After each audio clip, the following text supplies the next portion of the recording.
ਆਮ ਤੌਰ ਤੇ ਯੂਰੇਥਰਾ ਜਿਹੜੀ ਹੈ ਉਹ ਇੰਦਰੀ ਦੇ ਬਿਲਕੁਲ ਸੈਂਟਰ ਦੇ ਵਿੱਚੋਂ ਨਿਕਲਦੀ ਹੈ ਔਰ ਇੰਦਰੀ ਦੇ ਬਿਲਕੁਲ ਸੈਂਟਰ ਵਿੱਚ ਜਾ ਕੇ ਅੱਗੇ ਖੁੱਲ੍ਹਦੀ ਹੈ।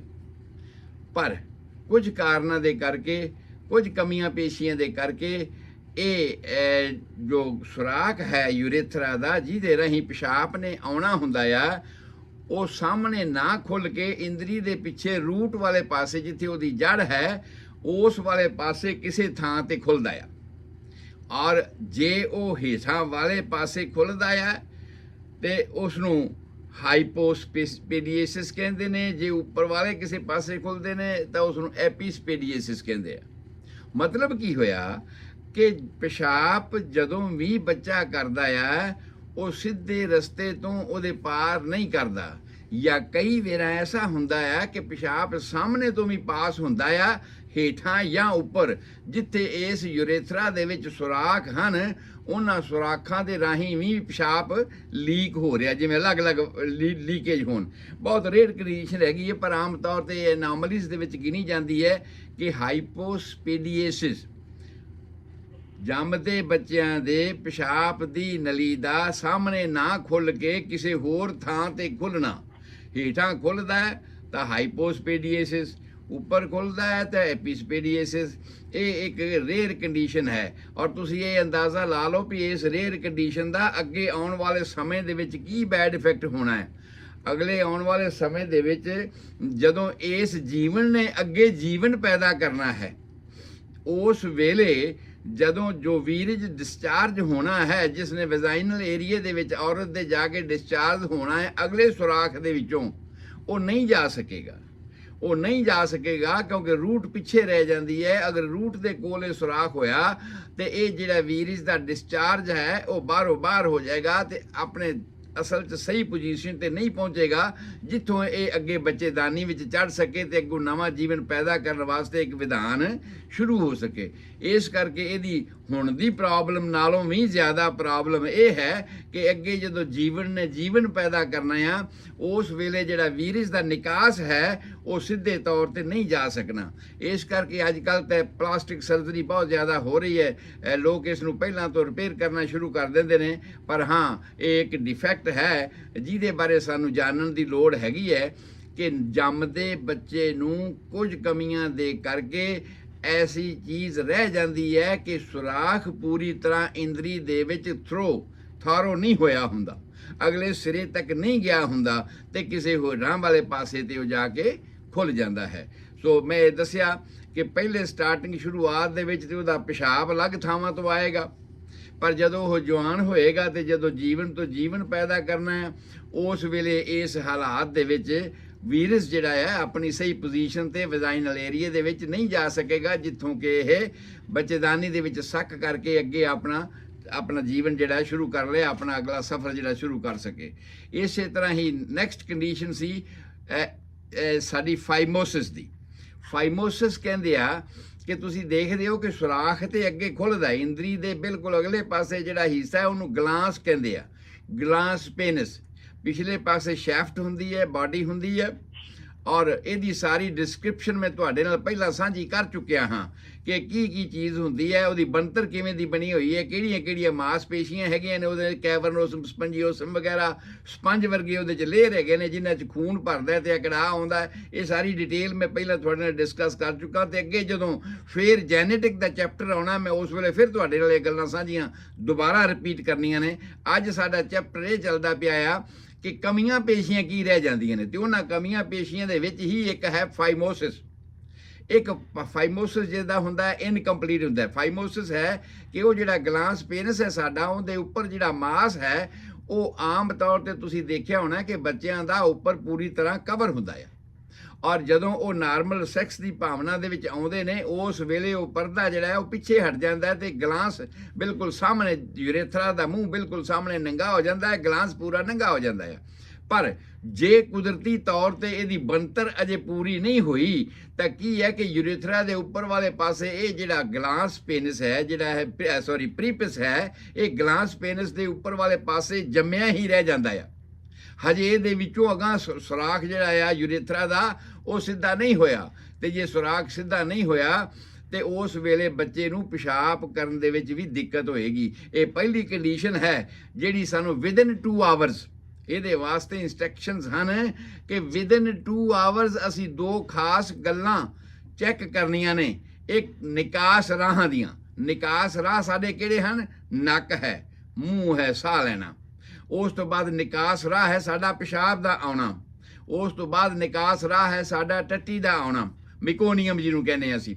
ਸੋ ਮੇਰੇ ਕਹਿਣ ਤੋਂ ਭਾਵ ਇਹ ਹੈ ਕਿ ਵਿਦਿਨ 2 ਆਵਰਸ ਇਹਨਾਂ ਸਾਰੀਆਂ ਚੀਜ਼ਾਂ ਤੇ ਸਾਨੂੰ ਵਾਚ ਰੱਖਣ ਦੀ ਲੋੜ ਹੈ।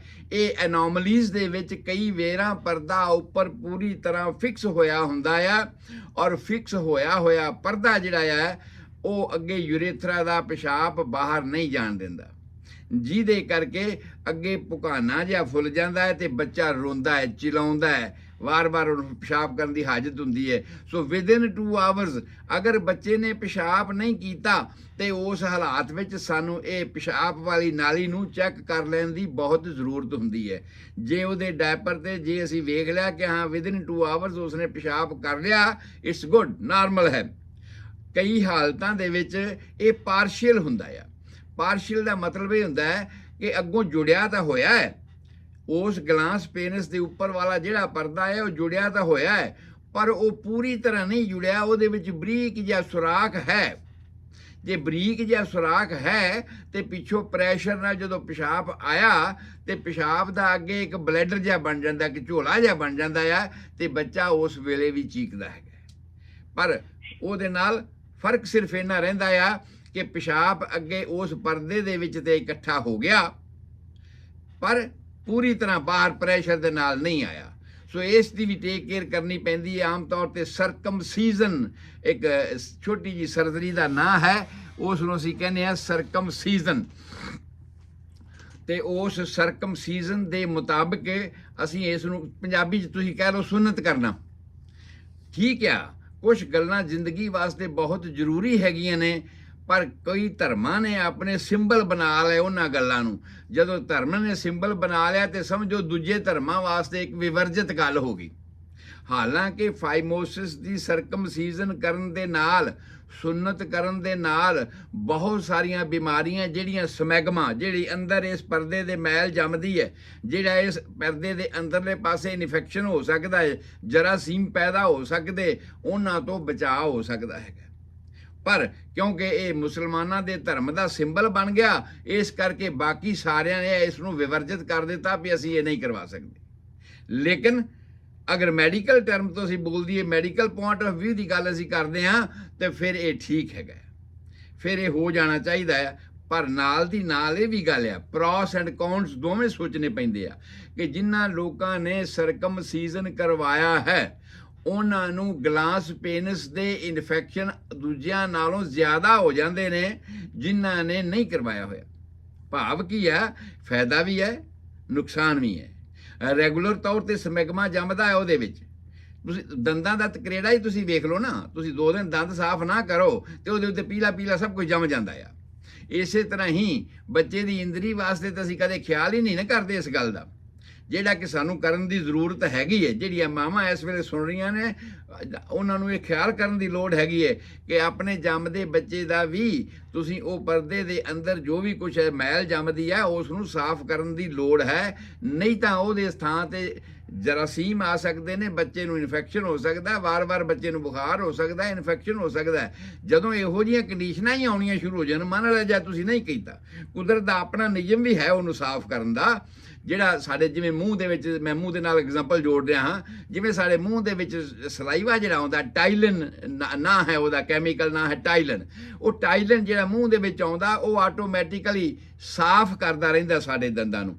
ਜਿਵੇਂ ਕਹਿੰਦੇ ਨੇ ਸ਼ੇਰਾਂ ਦੇ ਮੂੰਹ ਕਿਹਨੇ ਧੋਤਾ ਆ, ਉਹ ਇਸੇ ਗੱਲ ਤੋਂ ਐਗਜ਼ਾਮਪਲ ਬਣੀ ਵੀ ਟਾਈਲਨ ਸਾਡੀ ਅੰਦਰ ਹੁੰਦੀ ਹੈ ਜਿਹੜੇ ਸਾਡੇ ਦੰਦਾਂ ਨੂੰ ਸਾਫ਼ ਕਰਦੀ ਹੈ। ਪਰ ਸਾਡੀਆਂ ਖਾਦ ਖੁਰਾਕਾਂ ਨੈਚੁਰਲ ਨਹੀਂ ਰਹਿ ਗਈਆਂ, ਸਾਰੀਆਂ ਆਰਟੀਫਿਸ਼ੀਅਲ ਹੋ ਗਈਆਂ ਨੇ। ਇਸ ਕਰਕੇ ਉਹਨਾਂ ਦਾ ਜਿਹੜਾ ਐਕਸਟਰਾ ਫਰਮੈਂਟੇਟਡ ਪਾਰਟ ਆ ਉਹ ਸਾਡੇ ਦੰਦਾਂ ਤੇ ਜੰਮ ਜਾਂਦਾ ਕਰੇੜੇ ਵਾਂਗੂ। ਇਸ ਕਰਕੇ ਸਾਨੂੰ ਆਰਟੀਫਿਸ਼ੀਅਲੀ ਦੰਦਾਂ ਨੂੰ ਸਾਫ਼ ਕਰਨ ਦੀ ਲੋੜ ਪੈਂਦੀ ਹੈ। ਔਰ ਠੀਕ ਇਸੇ ਤਰ੍ਹਾਂ ਹੀ ਮੈਂ ਫਾਈਮੋਸਿਸ ਦੀ ਗੱਲ ਕਰ ਰਿਹਾ ਹਾਂ ਕਿ ਇਸ ਫਾਈਮੋਸਿਸ ਨੂੰ ਵੀ ਸਾਨੂੰ ਕਲੀਨ ਕਰਨ ਦੀ ਲੋੜ ਹੈ। ਖਾਸ ਕਰ ਜਿਨ੍ਹਾਂ ਨਵ ਜੰਮੇ ਬੱਚਿਆਂ ਨੂੰ ਥੋੜੀ ਦੇਰ ਬਾਅਦ ਬੁਖਾਰ ਹੋ ਰਿਹਾ ਆ, ਬੱਚਾ ਪਿਸ਼ਾਬ ਕਰਨ ਸਮੇਂ ਚਿਲਾਉਂਦਾ ਹੈਗਾ, ਉਹਦੀ ਪਹਿਲੀ ਕੰਡੀਸ਼ਨ ਹੀ ਇਹ ਆ ਕਿ ਉਹਦੇ ਯੂਰੇਥਰਾ ਨੂੰ, ਪਿਸ਼ਾਬ ਵਾਲੀ ਨਾਲੀ ਨੂੰ ਤੁਸੀਂ ਸਾਫ਼ ਕਰੋ, ਤੁਸੀਂ ਦੇਖੋ, ਤਾਂ ਕਿ ਉਸ ਨੂੰ ਤੁਸੀਂ ਸਾਫ਼ ਕਰੋ ਤੇ ਉਹ ਇਨਫੈਕਸ਼ਨ ਤੋਂ ਤੁਹਾਡੇ ਬੱਚੇ ਦਾ ਜਿਹੜਾ ਹੈ ਬਚਾਅ ਹੋ ਸਕੇ। ਸੋ ਇਹ ਬਹੁਤ ਕੰਡੀਸ਼ਨ ਜਾਣਕਾਰੀ ਵਾਲੀ ਹੈਗੀ ਹੈ, ਜਿਹੜੀ ਸਾਨੂੰ ਜੰਮਦੇ ਬੱਚੇ ਦੀ ਜਿਹੜੀ ਹੈ ਉਹ ਟੇਕ ਕੇਅਰ ਕਰਨ ਦੀ ਲੋੜ ਹੈ।